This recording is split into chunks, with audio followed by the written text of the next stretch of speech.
Les professionnels du corps enseignant étaient nombreux à guetter, depuis plusieurs jours, les nouvelles annonces gouvernementales concernant la rentrée scolaire, en vain. Siesti seulement le dimanche en fin d'après-midi, à la veille de la reprise, qu'ils ont été informés du nouveau protocole. Une communication bancale qu'a voulu évoquer Patrick, un auditeur de France Inter dont la compagne est directrice d'école.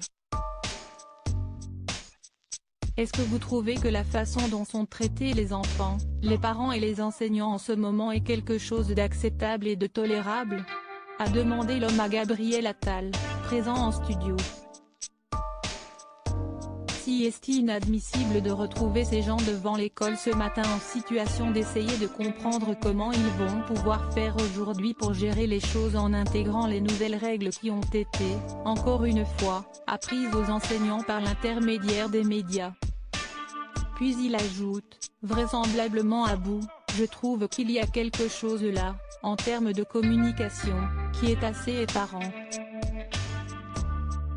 Patrick, comme beaucoup d'autres, reproche au gouvernement d'avoir, d'une part, attendu le dernier moment avant de faire savoir les nouvelles mesures, mais aussi de les avoir communiquées via un format peu accessible, à savoir un journal privé. Ma femme guette depuis 3 jours les nouvelles consignes, il n'y a rien. Et à 17h, dimanche, il y a un article payant du Parisien dans lequel M. Blanquer explique quelles sont les nouvelles mesures, déplore l'auditeur, ému, avant d'être accidentellement coupé.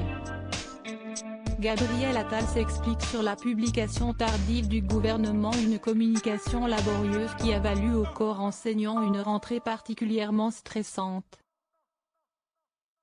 À cause du délai trop juste pour s'organiser convenablement, les directeurs d'école ont dû gérer les absences, les inquiétudes des enseignants ou encore les nombreuses questions des parents. De son côté, Gabriel Attal a repris la réponse de Jean-Michel Blanquer en expliquant que le gouvernement avait reçu seulement vendredi l'avis du Conseil scientifique et de la Haute Autorité de Santé publique. Ensuite, l'élaboration de tous les protocoles avait amené l'annonce à dimanche. Lodi Budget.